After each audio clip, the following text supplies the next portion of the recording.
ہم بچپن سے سنتے آئے ہیں ماں کے قدموں تلے جنت ہے، لیکن ایک سوال، کیا ہر ماں کے قدموں تلے جنت ہے؟ کیا وہ ماں جو اللہ اور اس کے رسول صلی اللہ علیہ وآلہ وسلم کو نہ مانے یا جو ایمان سے دور ہو، کیا اس کے قدموں تلے بھی جنت ہے؟ یا یہ صرف ایمان والی ماں کے لیے ہے؟ آئیے آج ہم قرآن اور نبی صلی اللہ علیہ وآلہ وسلم کی باتوں سے اس کی حقیقت جانتے ہیں، کیونکہ یہ سچائی سن کر شاید آپ کا نظریہ ہمیشہ کے لیے بدل جائے۔ اسلام میں ماں کا مقام بہت بلند ہے۔ اللہ نے قرآن میں فرمایا، ہم نے انسان کو اپنے والدین کے ساتھ حسن سلوک کا حکم دیا ہے۔ سورۃ لقمان آیت نمبر 14۔ یہ حکم ہر ماں کے لیے ہے، چاہے مسلمان ہو یا کافر۔ دنیا میں اس کا احترام اور خدمت تم پر فرض ہے۔ ماں کی گود، اس کی دعائیں، اس کی قربانیاں، یہ کسی بھی انسان کے لیے انمول ہیں۔ یاد رکھو، جنت کا وعدہ اللہ نے ایمان اور نیک عمل کے ساتھ جوڑا ہے۔ اللہ نے قرآن میں فرمایا، جو ایمان لایا اور نیک عمل کیا وہ جنت میں داخل ہوگا۔ سورۃ النساء آیت نمبر 124۔ اس کا مطلب یہ ہے کہ اگر ماں ایمان نہ لائی ہو تو آخرت میں جنت کا دروازہ اس کے لیے نہیں کھلے گا، چاہے اس نے دنیا میں کتنی قربانیاں کیوں نہ دی ہوں۔ اس کی مثال ابو لہب کی بیوی سے لیتے ہیں۔ سورۃ المسد یعنی سورۃ اللہب میں اللہ نے ابو لہب کی بیوی کا ذکر کیا، جمیل۔ وہ ماں بھی تھی، اس کی اولاد بھی تھی، لیکن کفر اور دشمنی کی وجہ سے اللہ نے صاف فرما دیا کہ وہ جہنم میں ہوگی۔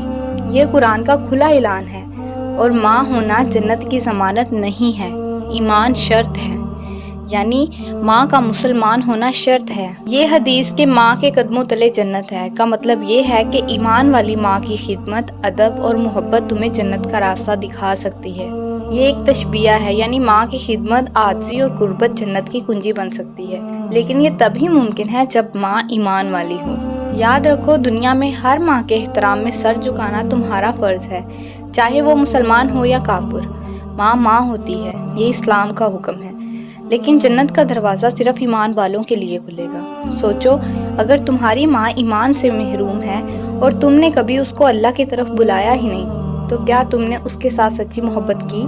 آج ماں کا احترام بھی کرو اور اس کو جنت کا راستہ دکھانے کی کوشش بھی کرو، کیونکہ یہی خدمت دنیا میں تمہارا فخر ہوگی اور آخرت میں تمہاری نجات بھی۔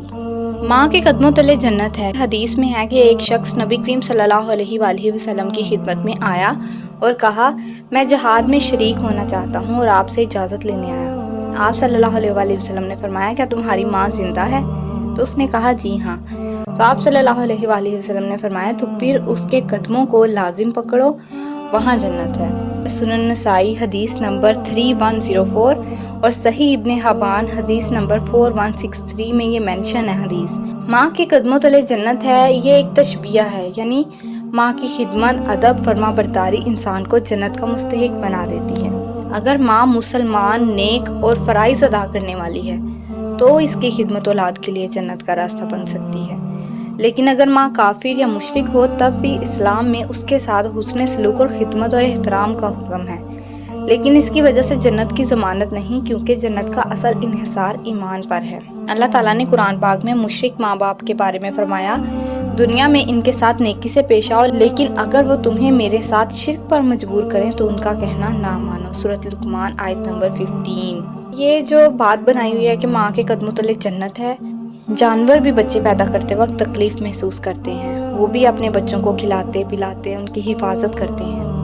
اللہ تعالیٰ نے یہ فطری محبت سب ماؤں کے دلوں میں رکھی ہے، چاہے وہ انسان ہو یا جانور۔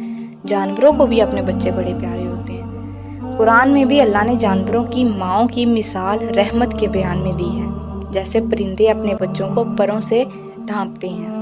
جو ہے وہ ڈیفرنس کیا ہے؟ صرف عقل و شعور، ایمان اور نیت اور آخرت کے حساب، یہ تین چیزوں کی بیس پر جو ہے جانور میں اور انسان میں ڈیفرنس ہے۔ انسان کو اللہ نے عقل دی کہ وہ سمجھ سکے، سوچ سکے، صحیح غلط کا فیصلہ کر سکے۔ جانور فطری جبلت پر چلتے ہیں، شعوری طور پر اچھائی برائی نہیں سمجھ سکتے۔